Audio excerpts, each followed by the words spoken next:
तर सांगण्यासारखी हीच गोष्ट असा की इतर जी मंदिर असतात ना त्यांच्या आजूबाजू पाणवठे असतील. तरच उद्या महाशिवरात्र असा सगळ्यात मोठा दिवस श्री शंकर महादेवांच्या ज्या ह्या महाशिवरात्रीत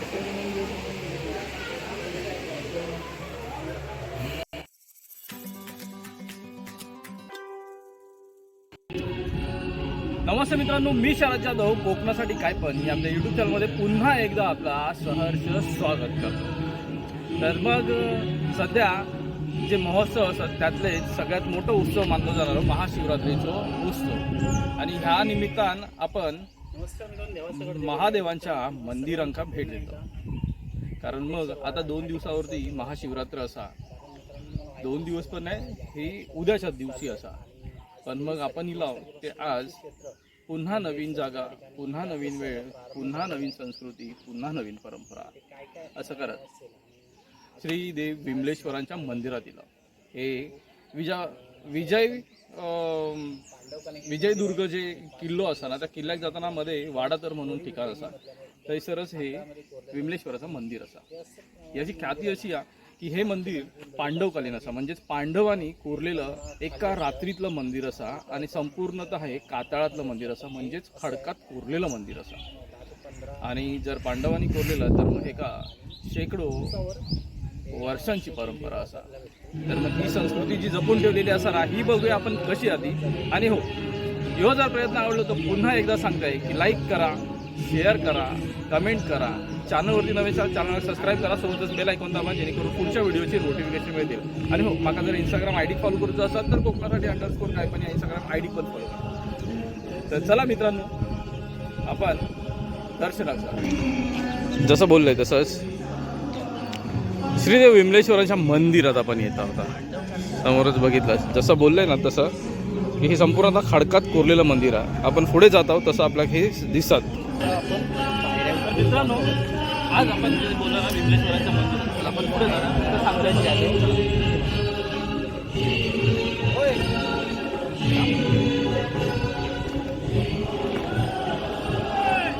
मागच्या अंतर आजूबाजू तुमच्या खडकात आणि याची सुरुवात हैसरलाच होता. कातळाचे कोरलेले असा ना ते मंदिर हैसरला सुरुवात होता ना ते आपण बघूया. पुढे जर गेला तर सुरुवात बघा, त्याचं जे मेन प्रवेशद्वार असा ना, मुख्य प्रवेशद्वार थैसर ना ह्या बाजूक बघितलास तर तुमका समजात की हे कातळात कसं कोरलेलं आहे. ते बघा, संपूर्णतः कातळात कोरलेलं आहे. थैसर ना जसे पुढे येतो आपण तसे थैसर अजून हे कातळ कसा कोरत चाललेलं आहे पुढे ते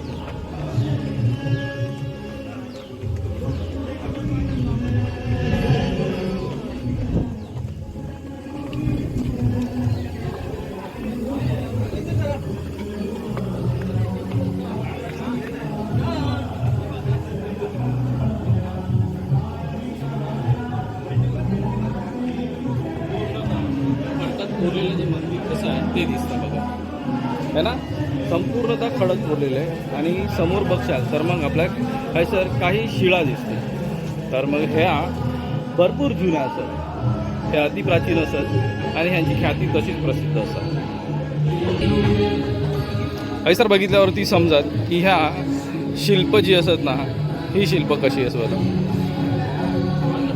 मंदिराच्या परिसरात जेव्हा येतं तेव्हा सगळ्यात पहिला काही देवता असतात. जसं बोललो ना तसं आपल्या कोकणातली जी काही मंदिरं असतात ती मंदिरं एक फक्त मंदिरं नसतात, तर मग ती संपूर्ण साखळी आजूबाजू इतर देवतांची मंदिरं असणार आणि ही वर्षानुवर्ष जोपासत इलेली असत. आज आता ह्याची पूर्ण तयारी चालली असा आणि ही पूर्वतयारी आपण बघू केला. अर्थातच उद्या महाशिवरात्र असा सगळ्यात मोठा दिवस श्री शंकर महादेवांच्या ज्या ह्या महाशिवरात्रीत ख्याती जी असता ती भरपूरच मोठी असता आणि हे मोठ्या जल्लोषात उत्सव साजरे केले जातात आपल्या कोकणात. सभोवती आपल्या पूर्ण वातावरण जी निर्मिती दिसतात त्यात एक वेगळीच ऊर्जा असता. ह्या ऊर्जेच्या स्रोत्रात आपले भाविक पूर्ण न्हावून येतात. अर्थातच समोर इल्यानंतर मग श्री गणपती बाप्पांचं मंदिर असं आहे सर, हे बघा.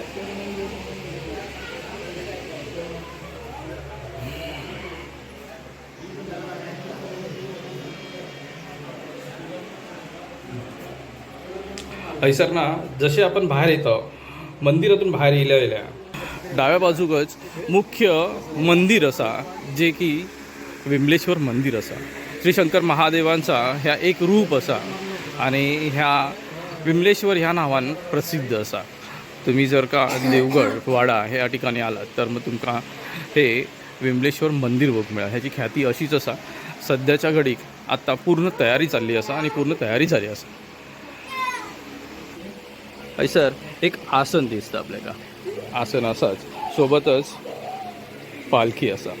हीच ती पालखी ज्याची आपण खांद्यावर घेण्याची आतुरतेने वाट बघत असतो प्रत्येक माणूस, प्रत्येक भाविक.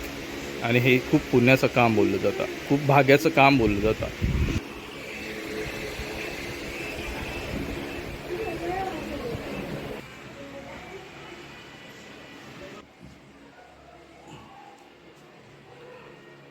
हैसर आपल्या श्री विमलेश्वर देव मिळतात. हे सध्या आसनस्थ झालेले असतात. हैसर जो महाशिवरात्रीचा उत्सव मोठ्या उत्साहात साजरा होणार असा तोच ह्या उत्सवाचा मोठा भाग असा. समोरच हैसर मुख्य मंदिर असा गाभारो, पण मंदिराच्या समोरच आपल्या एक श्री महादेव यांचा वाहन असलेला नंदी त्यांच्या प्रतीक्षेत हे बसलेलो दिसतं. प्रत्येक मंदिरात महादेवांच्या सोबत असणारं हे नंदी त्यांचं वाहन असतं. पुढे जाऊया आपण, पुढे बघूया. आता अंशतः ह्या मंदिराची सुशोभीकरण झालेलं असल्यामुळे आपल्या एक वरचं काही भाग हा तो दिसत नाही, पण थैसर आत्तापर्यंत बघितण्यात येणारे जी वटवाघूळ असतात छोटेवाले ते आम्ही ते काही देवपाके बोलतो. तर ते देवपाके हे विश्रांतीसाठी थांबतात. दिवसभर विश्रांती आणि रात्रीचे ते त्यांच्या प्रवासात निघतात. पुढे जाऊया, पुढे बघूया.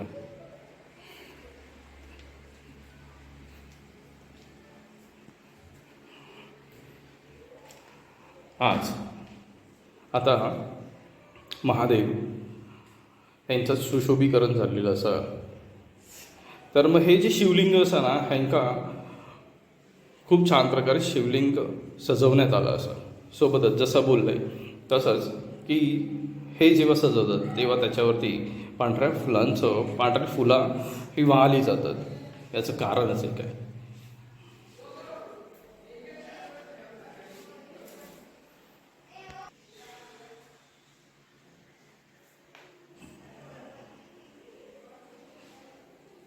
चला दर्शन घेतलं, आता आपण बाहेर जाऊया. सोबतच उजव्या बाजू प्रवेश करताना आपल्याला गणपती मूर्ती दिसतात.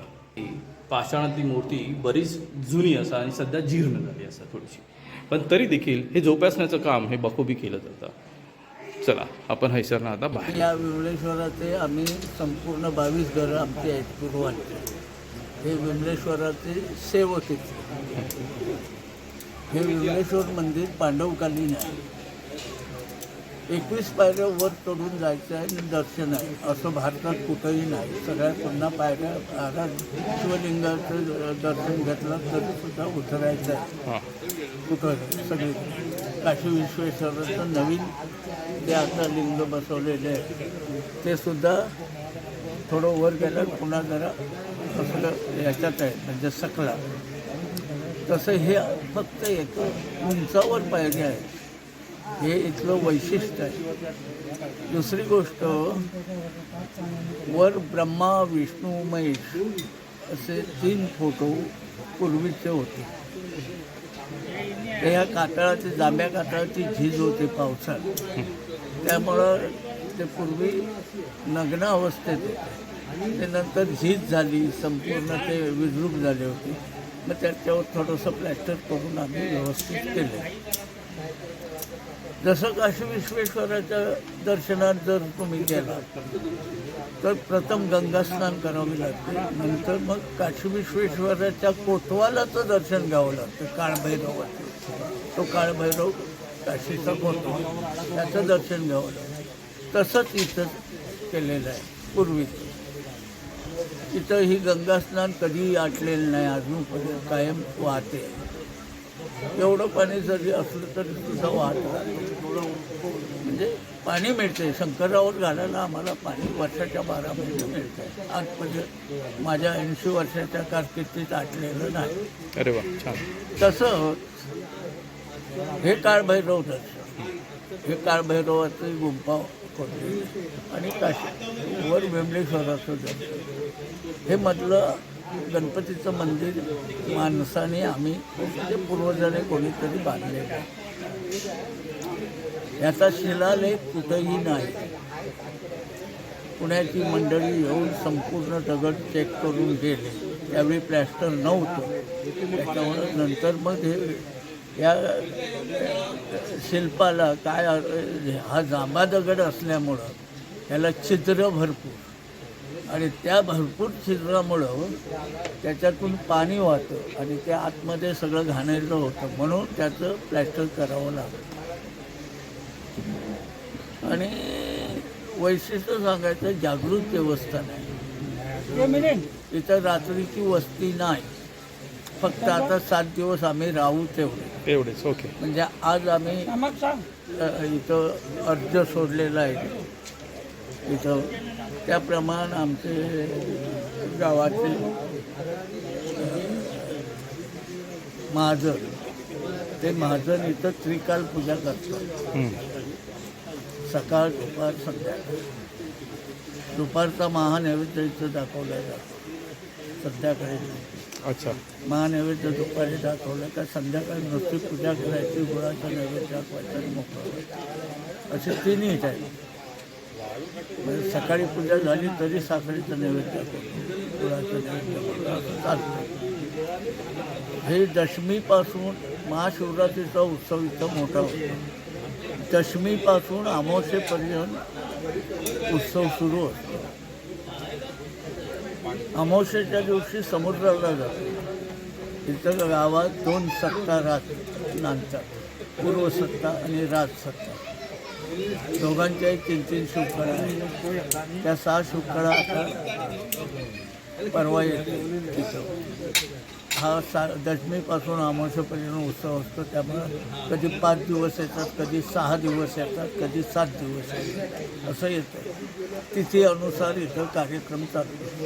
मग त्याप्रमाणे आता 26 तारीखला मला वाटतं महाशिवरात्री आहे ना. मग महाशिवरात्रीच्या आदल्या दिवशी शुक्रारी मंगळवारी शुक्रा आल्या काय मग लोकांची गाराणी सुरू होतात. रोज गाराणी पडतात तिथं. पालखी प्रदक्षिणा आधी प्रवचन होतं. प्रवचन झालं काय पालखी प्रदक्षिणा. पालखी प्रदक्षिणा ही संपूर्ण याला वाट अशी गोल प्रदक्षिणा घालता येत नाही. कारण एक सुंदर खडकाट असल्यामुळे या पाकाडीन वर जायचं, त्या पाकाडीन उतरायचं. त्याच्यासाठी 2 पाकाड्या पूर्वीच्याच बांधलेल्या आहेत. मग तसंही पालखी प्रदक्षिणा असते. साधारण 1 ते 1.5 तास त्या पालखीला जातो. ढोल ताशे फटाके 1 ते 1.5 तास पालखीची प्रदक्षिणा असते. साधारण 9:30च्या मानानं पालखी निघते. 9 ते 10 आणि 10-10:30पर्यंत कीर्तन सुरू होते. खाली आला का देव आतमध्ये जात नाही. पालखीचे जर बसवण्याचा जो चांदीची मूर्ती आहे ती पालखीत उतरली का तिथं कीर्तनाला बसणार आणि मग कीर्तन सुरू होणार. नॅशनलाइज चांगले बुवा आम्ही आणतो. पुण्याचे किंवा ह्याचे आपल्या औदुंबराचे तिकडचे असे बुवा येतात. यावर्षी जोशी बुवा म्हणून आहे राष्ट्रीय कीर्तनकार आहे ते येणार. अशी सेवा इथं चालते. गावात 2 राटी आहेत. ते सगळे दोन्ही याचे एक परब आणि एक तावडे हे दोन्ही मानकरी तिथं उभं जैदाप वगैरे करायचं ते करतात. आमचं गृहमंडळींची नित्याची पूजा आमची कायम अहोरात्र चालते. म्हणजे आमची पूजा कायम असते. एवढीच माहिती आहे इथं. भरपूर माहिती दिली. छान माहिती आहे आणि धन्यवाद की ह्या ज्ञानात भर पडेल. आत्तापर्यंत ज्या गोष्टी चालल्या आहेत ना, तर ह्या परंपरा व्हिडिओ बनवण्याचं कारणच काय, तर मग तेच आहे की ज्या परंपरा आपण जोपासल्या आहेत ना त्या आपल्या पुढच्या पिढी आणि नवीन जी येणारी पिढी आहे ना त्यांच्यापर्यंत येणं आणि त्यांना अवगत होणं गरजेचं आहे. उतरणे गरजेचं आहे. आता कसं आहे, आता नोकरीनिमित्तानं माणूस बाहेर गेला काय तो मागे बघत नाही बघत. तो आपल्या पैसा कमवणे आणि उत्कर्ष करणं याच्यातच रमून जातो. मग नक्कीच त्याला नक्कीच. आपली ग्रामदेवता कोण, कुळदेवता कोण हे समजण्यासाठी हे आहे. हो हो नक्कीच नक्कीच. धन्यवाद. आपण दिली ती माहिती खूपच छान होती, त्याबद्दल धन्यवाद. चला.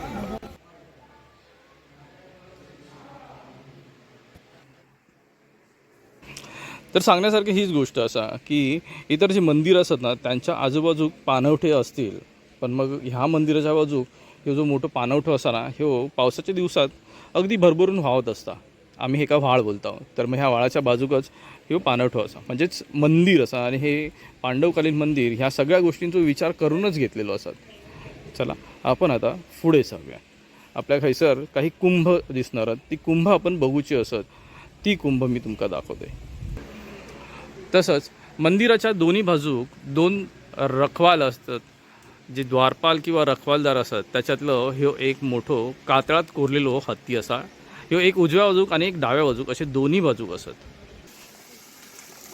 खालच्या बाजूक अजूनपर्यंत आपल्याक हे जे सर्व पाणवठो दिसता हे म्हणजेच हो व्हाळ दिसता, पण मग ह्याच्यात हे वाहतं पाणी हे सतत राहतं हे वर्षभर. आणि थंयसर आपल्याक तेच गोमुख दिसता म्हणजेच गायमुख असा. त्याच्यातनं ज्या फोर्सने पाणी म्हणजे जेवढ्या प्रेशरने पाणी होतं त्याच्यावरूनच समजत की ह्यो धबधबो सॉरी ह्यो जो झरो असा ना ह्यो प्रवाहित असता. हे 12ही महिने प्रवाहित असता. चला तर मग आता आपण कुंभ बघून घेऊया. इकडच्या बाजूक पण तेच झरे असत जे दुसऱ्या म्हणजे प्रवाहित असत ते दिसतात यावरून. वरच्या बाजूक ही कुंभ असत आणि ही कुंभ यांची पण वेगळीच खाती असतात. तर ही कुंभ गरम पाण्याची असत असं बोललं जातं.